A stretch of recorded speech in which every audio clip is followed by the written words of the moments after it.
بسم اللہ الرحمن الرحیم۔ السلام علیکم ویورز، نیوز ٹو یو کے ساتھ حاضر ہیں۔ 3 سے زیادہ افراد ایسے سامنے آ چکے جن کو ہمارے پی ٹی آئی کے مہربانوں نے مردہ بنا کر پیش کیا، لیکن وہ زندہ ہیں۔ لیکن کیا کرے، سیاست کرنی ہے، لاشوں پر ہی کرنی ہے اور کی جا رہی ہے۔ اور اب اس میں ایک نیا خوفناک کھیل شامل ہو گیا کہ عمران خان کو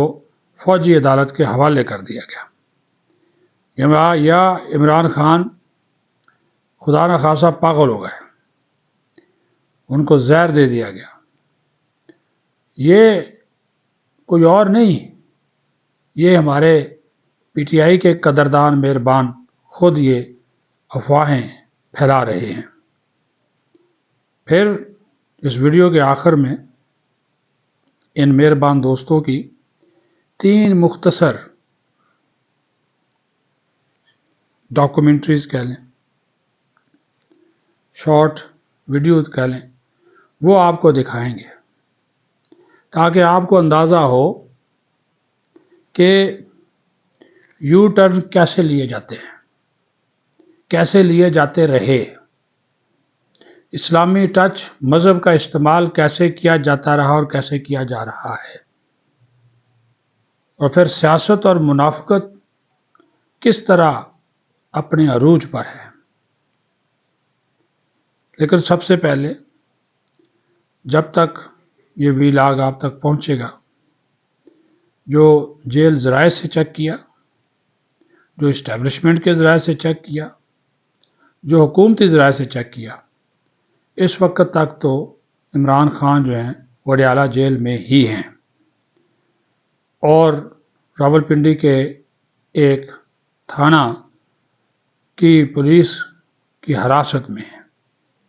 یعنی کہ وہ ہیں جیل کے اندر ہی، لیکن ان کے باہر جو ان کی سیکیورٹی کی ڈیوٹی ہے وہ راولپنڈی کا ایک تھانہ نیو ٹاؤن ہے، جہاں پر ان کے خلاف مقدمات درج ہیں، اس میں ان کا ریمانڈ لیا گیا ہے، تو وہ وہاں پر موجود ہیں۔ کوشش کی پی ٹی آئی کے جو وکیل ہیں عمران خان کے، فیصل چودھری نے ان سے ملاقات کرنے کی، لیکن یہ ملاقات کی کوشش ان کی کامیاب جو ہے وہ نہیں ہوئی۔ اگر عدالتی احکامات تھے اور عدالت نے یہ اجازت دی تو یہ ملاقات ہونی چاہیے تھی، تاکہ ان لوگوں کے بھی خدشات اور تحفظات ختم ہوں، کیونکہ ان کی جو سیاسی کمیٹی ہے اس کا جو رات گئے اجلاس ہوا، پھر صبح آج 2:30 بجے کے قریب اس کا اعلامیہ جاری ہوا، اس میں انہوں نے پی ٹی آئی کے ترجمان نے وسیع پیمانے پر خدشات کا اظہار کیا ہے عمران خان کی صحت کے حوالے سے اور عمران خان کے سیکیورٹی کے حوالے سے، اور کہا ہے کہ ہم نہیں چاہتے کہ جو افواہیں پھیل رہی ہیں ان پر کوئی ہمارے کارکن یا ہم یقین کریں، لیکن ان خدشات کو دور کرنا حکومت اور ریاستی اداروں کے لیے بہت ضروری ہے۔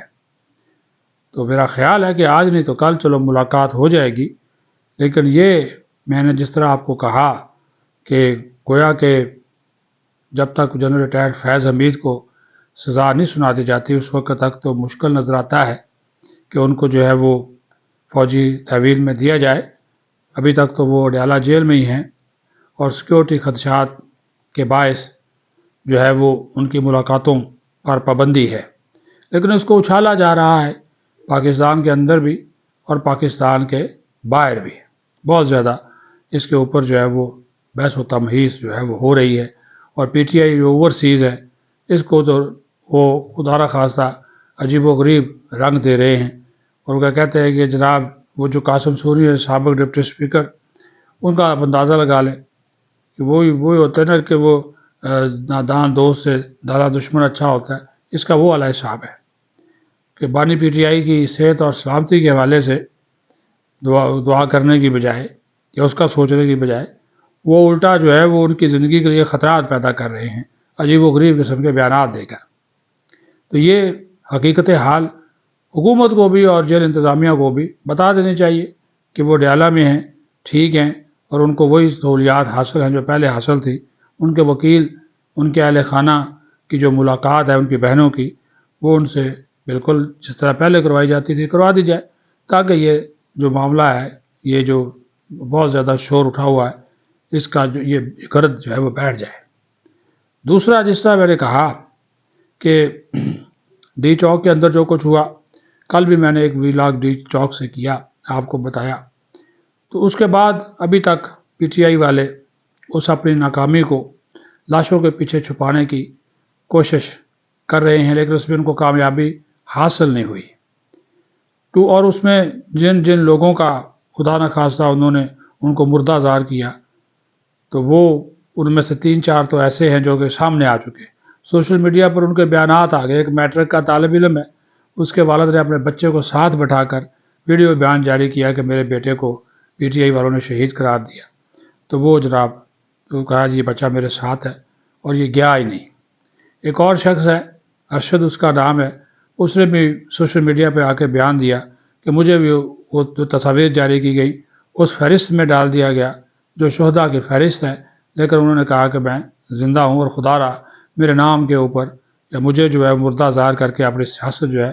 وہ نہ چمکائی جائے۔ لیکن کیا کریں، اس مرتبہ دیکھیے جو حکومت ہے یا ریاست ہے، اس سے سیدھا ٹکراؤ ہے پی ٹی آئی کا جو بڑھ رہا ہے، مسلسل دھمکیاں ہیں۔ اب تو سر عام فوج کو اور رینجر کو، ریاستی اداروں کو، انٹیلیجنس اداروں کو یہ ٹارگٹ کر رہے ہیں، سریعام کر رہے ہیں۔ جو ابھی ان کا جو سیاسی کمیٹی کا بیان آیا اس میں لکھا ہوا ہے کہ اگر عمران خان کو کچھ ہوتا ہے تو وزیر اعظم اور وزیر اعلیٰ پنجاب اور جو پوری جو ریاستی مشینری ہے اس کی ذمہ دار ہوگی۔ تو یہ سارا ان کے اوپر جو ہے وہ ڈالنے کا ملبہ جو ہے، ابھی تو خدا نخواستہ ان کو کچھ نہیں ہوا۔ اور ان کی جو بہن ہے علیمہ خان، اس نے بھی ان تمام قاسم سوری اور دیگر تمام جو رہنما باہر بیٹھے ہوئے شہباز گیلان مافیا، خود تو آتے نہیں، وہ گھوڑے بنے ہوئے ہیں، ان سب کا اس نے کہا کہ ان لوگوں کی جو ہے اطلاعات اس کے اوپر یقین نہ کیا جائے، اس کو جو ہے وہ آپ بالکل نظر انداز کریں، اور جو حقیقی بات ہوگی، جو صحیح بات ہوگی، وہ آپ کو بتائی جائے گی جب ان سے ملاقات جو ہے وہ ہوگی۔ تو ایسی بات نہیں ہے کہ جو بالکل یہ آپ جو ہے اپنے اندازے لگا کر اور بے سروپا قسم کی باتیں آپ پھیلائیں اور کارکنوں میں بھی مایوسی پھیلے۔ دوسرا، ان کے اندر میں نے کہا پی ٹی آئی کے اندر جو اختلاف، تفریق، تقسیم جو ہے وہ اس حد تک بڑھ گئی ہے کہ ایک لیڈر جو ہے وہ اب نئے طریقے سے احتجاج کی کال دیتا ہے، دوسرا اس کو رد کر دیتا ہے۔ ایک لیڈر سلمان اکرم راجہ پہلے استعفیٰ دیتا ہے کہ میری بےزتی کر دی، بشرا بی بی نے مجھے گالیاں دی، میرے لیے اچھے الفاظ استعمال نہیں کیے، توہین کی،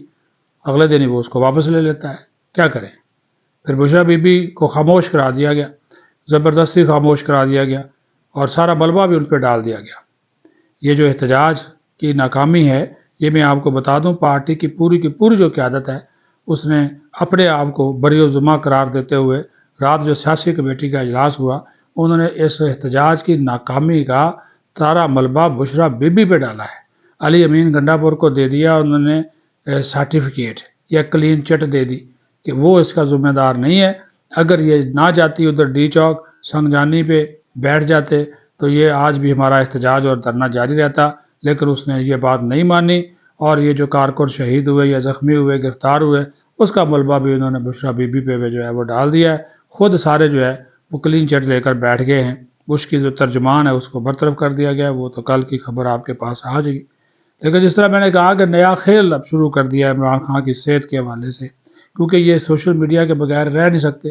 ایک سے بڑھ کر ایک درفتری یہ چھوڑتے ہیں، اور جب وہ کامیاب نہیں ہوتی تو پھر ایک دوسرا پلان ہوتا ہے، پھر تیسرا پلان ہوتا ہے، چل سو چل کام ہے، تو وہ چلا جا رہا ہے، اور اس کے کسی کو کوئی اس کی پرواہ نہیں ہے کہ اس کے اندر کتنی صداقت ہے، اس کے اندر جو ہے وہ کتنی جو ہے وہ سچائی ہے۔ لیکن چونکہ وہ سودا بیچنا ہوتا ہے، لوگوں کو گمراہ کرنا ہوتا ہے، وہ لگے ہوئے ہیں۔ تو میں نے جس طرح کہا تھا آپ کو میں بتا دوں، جو 3 ویڈیوز ہے یہ بنی ہیں پی ٹی آئی کا جو اپنا کردار ہے، کس طرح جو ہے وہ انہوں نے یو ٹرنز، پہلے آئی ایم ایف کے پاس نہیں جائیں گے، پھر آئی ایم ایف کے پاس جانا بہت ضروری ہے، ٹھیک ہے جی۔ پھر جناب اسلامی ٹچ، مذہب کا استعمال، ہاں جی، اس کے بارے میں جو خان صاحب کہتے رہے پھر اللہ تعالیٰ نے جو ان کو ذمہ داری کے لیے چنا، نعوذ باللہ، یعنی کہ پیغمبرانہ شان، تو یہ بھی باتیں ہوتی رہیں۔ پھر ان کا منافقانہ چہرہ کہ کہتے کچھ تھے کرتے کچھ تھے، ملک ترقی کر رہا ہے، ملک آگے بڑھ رہا ہے، اسٹاک مارکیٹ 1 لاکھ سے کراس کر گئی ہے، لیکن یہ بیلاروس کا صدر ہو، چینی صدر ہو، جب بھی کوئی اہم شخصیت آتی ہے یہ باہر نکل پڑتے ہیں اور احتجاج کرتے ہیں۔ لیکن اس وقت اسٹیبلشمنٹ اور حکومت ایک ہے، یہ میں آپ کو بتا دوں، بالکل آگے انہوں نے حکومت کو کیا ہوا ہے، پیچھے پوری طرح اسٹیبلشمنٹ ان کے ساتھ کھڑی ہے۔ وہ کہتے ہیں جی آپ اپنا ترقی کا سفر یا اپنی اصلاحات، یہ سارے IMF کے مطالبے اور یہ جو معاشی پیکج ہے اس کو آپ جاری رکھیں، پیچھے ہم آپ کے بیٹھے ہوئے ہیں۔ تو جب وہ اسٹیبلشمنٹ حکومت کے ساتھ کھڑی ہے تو پھر جو ہے وہ کیا ان کی کامیابی ہوگی؟ وہ پاکستان میں تو کوئی بھی جو تحریک ہے، کوئی بھی جو احتجاج ہے، وہ اسٹیبلشمنٹ کی حمایت کے بغیر یا تعاون کے بغیر تو کبھی کامیاب ہو نہیں سکتا۔ تو ابھی تو جناب وہ سارے وزیر اعظم روزانہ ان کو کریڈٹ دیتے ہیں، آرمی چیف کو ساتھ بٹھا کر کریڈٹ دیتے ہیں، تو پھر ان کے پلے کیا رہ گیا؟ تو وہی اب تیاری کریں، آئندہ عام انتخابات کی تیاری کریں، اپنی پارٹی کو مضبوط کریں، پارٹی کے اختلافات ختم کریں، اور یہ جو ہر روز ایک نیا چورن بیچنا شروع کر دیا جاتا ہے، اس سے تو کچھ حاصل ہونے والا نہیں ہے۔ آپ کے اپنی پارٹی کے اندر جو ہے وہ چیزیں بہت زیادہ جو ہے وہ اس وقت الجھاؤ کا جو ہے وہ شکار ہیں۔ تو آپ یہ جو 2-3 ویڈیو شارٹس کلپس ہیں وہ دیکھ لیں، اپنا خیال رکھیں۔ پاکستان زندہ باد۔